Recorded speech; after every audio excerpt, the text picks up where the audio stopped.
And she places her hand in the ground, and the hand starts entering the ground. And she places the entire arm all the way to the shoulder into the soil. It's just like the soil didn't exist. And when she takes her arm out, a current of red water just pours out of it.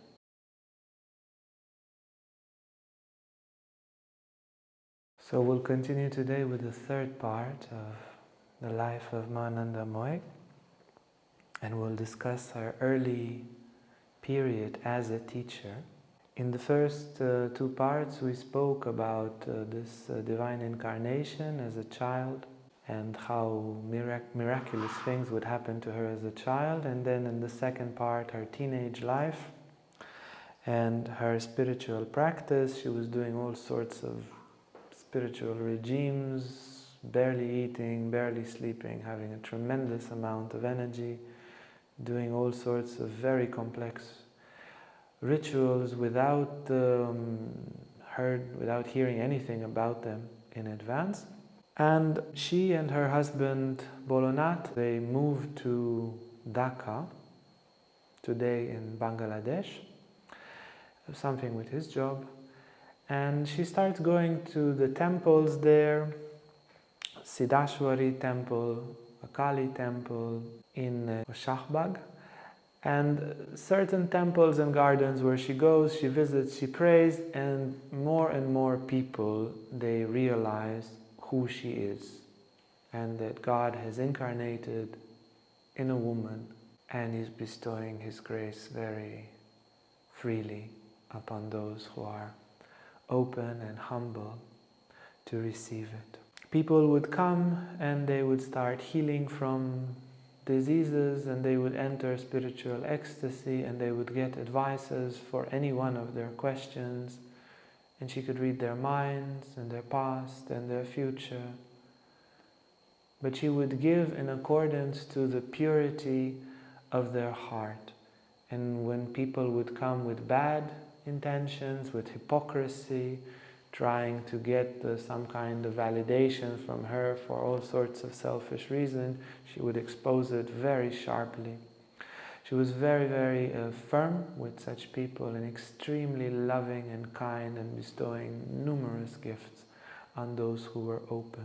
At one stage, she was eating only 3 grains of rice and having only 3 sips of water every day for a few months. And other times she would eat only a fruit or only 3 mouthfuls of food. And one time, people who were her devotees by then, her disciples, they came and they said, "Look, we made this special food offering for you as an offering for the goddess." And they asked her husband, says, "Please ask her to eat." And he asked, "Please, they made this food with so much love for you." It was kind of Indian sweets with rice and milk and so forth. "Please eat more than your regular diet today. Please be kind. Look at their devotion." And Ma is like, "Yes, my husband, I will eat." So she ate 20 kilos. She ate, finished everything that they mentioned, more. And they bought to the market. Again, finished, more. And nothing could, and she was very firm about wanting more. And after she ate 20 kilos, they did the woman who offered her the food, she remembered from one of the stories, because a similar situation happened with Hanuman in the Ramayana, and then they took the food and they put it here on his forehead, and then he calmed down. So she took the food and put it on her forehead, her sari burned in that area, and she relaxed. And then she stopped eating, she said, "Okay, enough." But her body, and she was a small woman, not very high, her body was exactly the same, whether she ate 3 grains of rice or 20 kilos. Her body was the same. Her husband is also starting to realize, okay, she's not crazy, she's not just a little medium having some things, she's the real thing, like the real, absolutely realest thing ever. And he's like, with a friend, he says, "Look, if we give you chilies, for example, these really burning chilies, and you can just eat and eat them without having a tear in your eye? And she looks at him very seriously and says, don't just ask, try. So he gives her the chilies, and she's eating and eating and eating and eating chilies, and nothing happens to her. And he looks amazed. And he becomes very, very sick. He's got this fever, and all the doctors come, and nothing can heal him. And he's extremely sick and burning and burning and burning and burning and burning. And then when he's really people thought that's it, he's dead, she comes close to his bed and she caresses him. And she takes his disease away by caressing him, and she says, never ever test this body again. Yeah, she didn't punish him herself, but having this pure nature, anybody throughout her life that would try to oppose her, that would have any kind of negativity towards her, would be severely punished. It was just the power that was manifested through her. So she heals him, and he kind of understands. She is God, she's not a toy. Yeah, and it's very important also, because many people, when they see spiritual saints or spiritual masters, they say, well, make a trick for me. Like Herod with Jesus, make a miracle. Oh, entertain me a bit. Can you levitate? Oh, look at that, I saw levitation. How great, what a great, interesting day. Can you eat chilies? Yeah, it's not for that. She came, and eventually she makes Bholenath enlightened. This is why she came. In one of the temples in Dhaka, she's there with her husband. She places her hand in the ground, and the hand starts entering the ground. And she places the entire arm all the way to the shoulder into the soil. It's just like the soil didn't exist. And when she takes her arm out, a current of red water just pours out of it. And that place is marked, later they put a special Shiva Lingam, and is marked as a holy place. Such endeavors can be found in Tibet. The handprints of Milarepa and of other saints, they would just put their hand into the ground and leave a mark there for future generation. The altar was built there exactly in her height when she's sitting in a meditation. In the evenings they sing Kirtan, they sing devotional singing, and she sings there and she enters all sorts of states of trance. She's rolling on the ground, she enters yoga postures, she stands on her toes like that for hours on end. She enters very, very high spiritual states. And people come with all sorts of problems. There's a little boy that says, an astrologer told my mother that I will be in great danger soon. And then Ma looks at him very seriously and says, yes, you will be in terrible danger very, very soon. And you can imagine how scared the boy was. And he says, what shall I do? What shall I do? She said, come here often. So he would come all the time and be close to her. And one day, she asks somebody to light a fire, like a match, or I don't know if it was a match or a candle. And she puts her finger on it. And the finger just burns and burns, and she just keeps it there. And then when the flame is gone, she looks at the boy and she says, your karmic debt is paid. It's finished. You are not in danger anymore. Another time, a mother of a child comes and says, an astrologer said that my boy will be bitten by a snake on so-and-so date. And they all go for a walk somewhere in the forest, and Anandamayi steps on a snake. The snake bites her and she continues walking. And everybody's panicked, did he bite you? And she's just laughing and walking and walking. And when they stop, her whole leg is swollen, there's blue marks there from the snake bite. The body was like this for some hours, but it passed very, very quickly, being filled with this divine power. And then they look at the calendar, and it was exactly the day that the boy should have been bitten by the snake. And she does this often. She sees a sick person and she takes the disease. They make a ritual, they make a mistake in the ritual. She says it's a mistake, you're bringing very bad karma. And it can be very, very bad if you do such rituals as they make and make mistakes. She walks out of the ritual and her leg breaks. And she says, I will be in bed now 12 days, and after 12 days her leg is healed, and so forth. So she takes a lot of negative karma on her. She takes people's diseases and people's disasters, and having this divine power in her, she suffers a bit, but she alchemizes all these things very quickly. When she sings Kirtan, she would bestow her grace in all sorts of extraordinary ways. One of the people that was there to receive her grace, she stood on his shoulder with one leg and had the other leg way up in the air, and he entered a state of ecstasy. Just try to imagine you're there sitting and singing Kirtan, and suddenly this god woman, this guru, steps on you with one leg and had the whole body weight, and she just stayed like that, frozen in ecstasy, and he entered ecstasy. And he said he felt it was like a little child, like as weight, it was just a few kilos. And everybody was like, oh, hold her, she doesn't fall, hold him, she doesn't break. But everything was integrated. I'm giving these stories to understand this atmosphere of this ecstatic trance of love, ecstatic trance of devotion and of grace in her presence. Even animals, there would be particular dogs that would come in the time of the Kirtan. There was one goat that was about to be slaughtered, and Ma saved her, and she says, no, do not slaughter that goat. And she took the goat way up into the jungle, into the forest, and the goat found Ma. She came back, and she would come. When there was a Kirtan, you had the people and the guitar or whatever they had there, the tabla, and dancing, and then there was a dog and a goat. And they would also come, and they loved the Kirtan, and she would not leave her.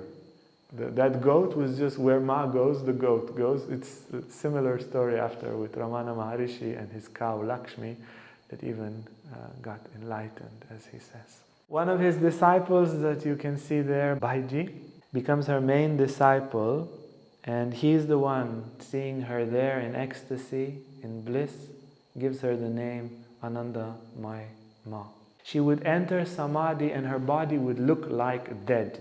You can search in the internet images, Anandamayi in samadhi. She looks like a corpse. There would be no signs of life, or almost no signs of life from her body.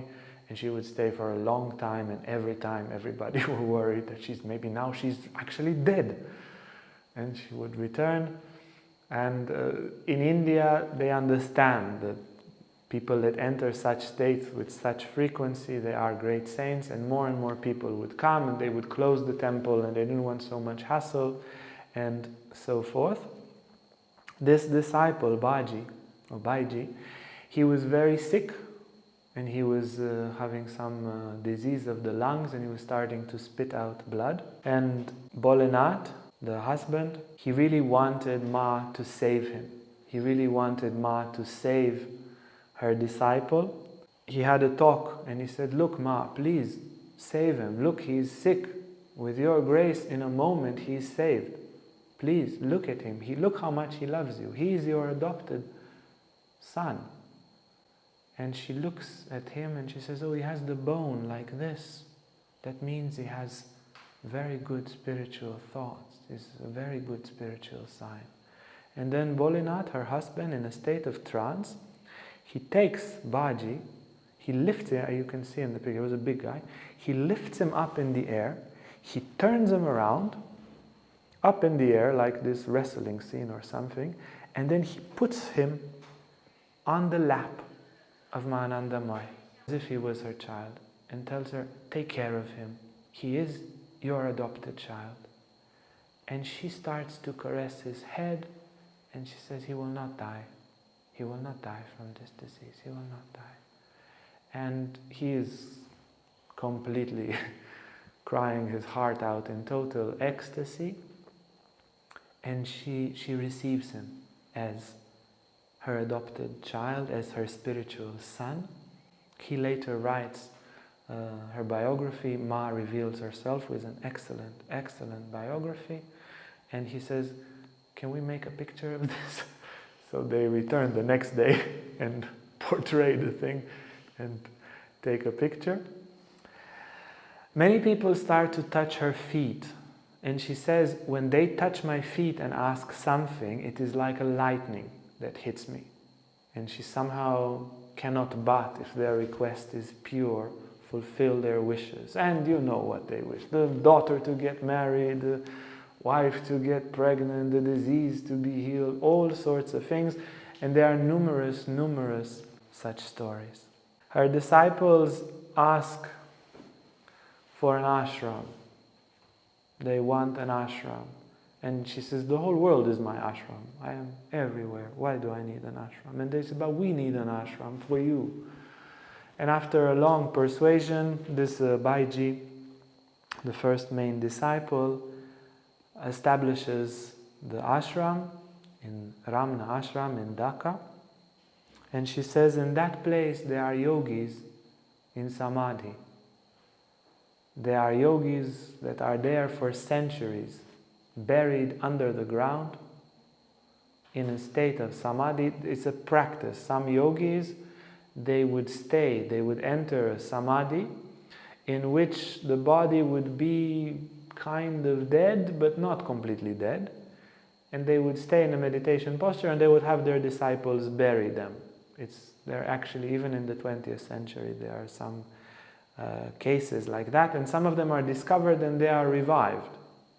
And there's at least one case from the end of the 19th century of such a yogi that then lived for a few decades after being centuries in the ground in samadhi. So she says, I see them and they are there. It's a good place. You build the ashram there.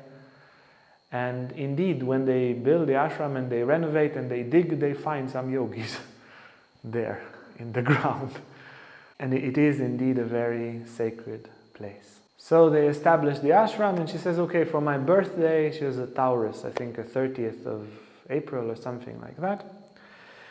She says, for my birthday, we move into the ashram. So they are crazy, they renovate, they clean, karma yoga, everybody loves her work. Wow, we make an ashram, we will live with our mother, we will live with our guru, how wonderful.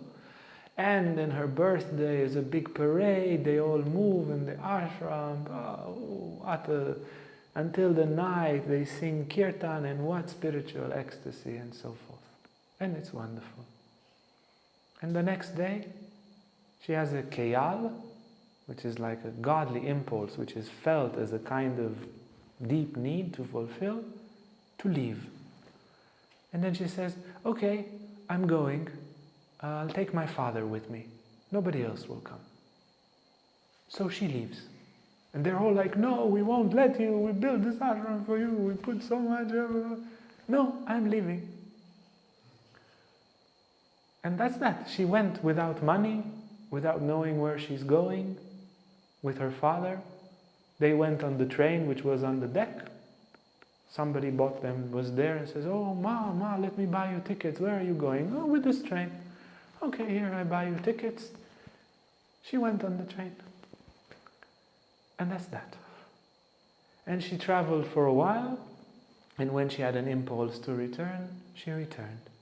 She returned and she stays a few more years in Ramna Ashram, and then you will see in the next lecture she receives another impulse to leave, and that time she leaves for good, and she will travel from, I think she was maybe 3 years in Dhaka in Ramna Ashram, and then when she decides to travel, she will travel for the rest of her life. For 50 years later, she will not stay anywhere more than 2 weeks, and establish, as you will see in the next lecture, 20-something ashrams. In that stage in her life, to conclude today's lecture, she sees once a Muslim, and she looks at him and she's so fascinated, and she starts praying the namaz, the Muslim prayer that they do 5 times every day, and without knowing it, she does it perfectly, and he starts to pray with her, and she's sure, and she says, what you pray to and what I pray to when I pray to Lakshmi or to Vishnu is absolutely the same. And many of the Muslims, this was the most tense period in the 30s and the 40s, the Indian Civil War, so many deaths. Many Muslims become her disciples, and many of her Hindu disciples, they understand and they make a bridge and they love the Muslims and they understand the unity, the heartful unity between these two religions.